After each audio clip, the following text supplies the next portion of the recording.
Should everyone be on creatine? I know, right? I mean, like, you sprinkled it all around the room. I when mean, you I came did. in. I dosed up today because I wanted my brain to be working. But yeah, what is creatine? Tell us what creatine is. Yeah, I mean, so creatine. You probably think of creatine. You think of the bodybuilder muscle 100%. guys, right? It's like in a big white plastic tub, whatever it is. And then I always think about the water rate I'm going to gain, like that. Like those are the images that I think about when I think of creatine. Well, creatine is it's really important for energy production. And I don't want to get like too much into that mechanism, but essentially what you need to know is that it is important for energy production. And so, but is it a thing that's in our body already? It is something that's in our muscles. It's in our body. Yes, it's in our brain. We make it in our brain. We make it in our muscles. We make it in our liver. We make it in our brain, not in our muscles. Our muscles take it up from what's made in our liver. Our muscles are what crave it the most, right? Especially because when we're working out and working our muscles, then the creatine's really coming from either what we're making in our liver to our muscles or from what we're supplementing. So we're not, essentially, creatine is, especially vegan. Vegans are not getting enough of it because creatine is found in muscle meat. So people that are eating meat are getting a dietary source of creatine. Right. But vegans and vegetarians are not getting that creatine. So it's vegan to take it. It's an organic compound. Yes. It's synthesized. Right. Yeah. It's not like being isolated from like cow muscle. Right. Yeah. But so what is it doing? It's really, so the muscles are really greedy and your muscles take it up because it's helps with energy production. Right. But aside from that, other organs in the body also need it, like the brain. And that's why the brain also makes its own creatine pool. And when you get like a higher amount of creatine, if you're taking a higher amount of creatine, whatever your muscles don't take up, your muscles get the first pick because they're very, very greedy. Then creatine's left over to kind of get into the brain.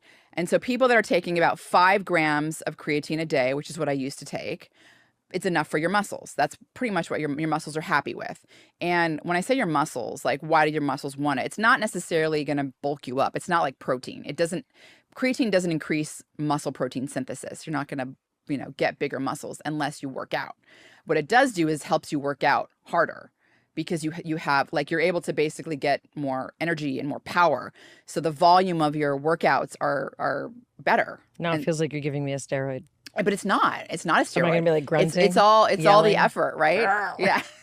I definitely was grunting yesterday morning. I had my strength training. So you said that you used to take 5 milligrams. 5 grams. 5 grams. I used to take 5 grams because I wanted it for my workouts. And now you take. And now I take 10. Every day, all the time, no matter what? Every day, all the time, no matter what. I baseline is 10. And I do that because of the brain effects. So there's been studies now coming out that it improves cognitive function. It might be important for brain aging. Depression is another one that's coming out. Again, energy production in the brain, very important, but you have to get above that 5 grams to like have spillover, right, to the brain.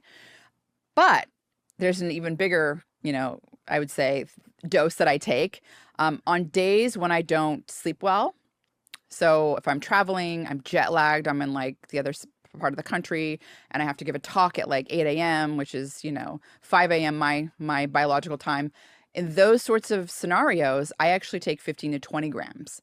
And it's amazing what it does to me. No, it's like speed. It's like without the speed. It's like speed without the speed. It's like caffeine without the caffeine. Can you abuse it? I wouldn't take much more than that. So it's not like addictive. It doesn't, I don't feel like, I don't wake up in the morning. Yes, but you know what is addictive? Being alert and like on target. Like in the context, it only really works in the context of a background deprivation, stress, something stressful like sleep deprivation. Right. And this has been shown. Yeah, right. Well, no, but I'm kind of curious. It's been shown in studies. And so I guess, the question is, okay, well, how much stress in your life? A lot of us do have a lot of stress. So I do think it does make a difference, right? But it helps. You don't need as much sleep even. So this has been shown in studies. And in fact, one of my vegan friends was like, she messaged me back. She's like, I don't need as much sleep and I have all this energy. What's going on? And I'm like, well, you weren't getting any dietary creatine because, you don't eat any meat and you weren't supplementing with it. So you were only relying, and you work out. I'm like, you're only relying on what your liver can make, which is not that much. So, it really kind of changed her life. She was Bruce Banner, now she's Hulk. what happens is creatine, I'm talking about the role it plays in energy production, but it also plays another role. Interestingly, it plays a role in that whole methylation process as well, that we think about folate, choline, and creatine does it too. So creatine can also help turn homocysteine back into methionine. It can help with gene expression. So methylations are like carbon with 3 hydrogens. They can basically change the way our genes are activated. You need methylation groups to have that happen, and creatine helps with that. So I think when you free up creatine, when it's like, okay, the muscles aren't using every last bit of it because now you're giving it an exogenous source through supplementation, then other things can happen, right? Other things like the methylation process can happen, right? So changing the way genes are activated in the brain. But in the context of stress requires a lot of energy. It depletes your creatine. And so in that background, giving your body the extra creatine will give you more energy, because that energy that you would have had otherwise was taken because the stress is very energy consuming. Well, also, I'm thinking just in terms of the creatine conversation, how many of those things diagnostically would earn you a prescription for an SSRI, right? I can't sleep, I don't have energy, which means I'm not working out. So then you're not generating any positive feel-good chemicals, right? Right. You're not going to feel good about yourself. You don't have the kind of like oomph to get up and go. Many doctors would see that and be like, you're a woman of a certain age, like take an SSRI and you'll feel better, right? Right. And how many people are disappointed by that because there's other biochemical things going on that we don't even know about. Right. It's fascinating.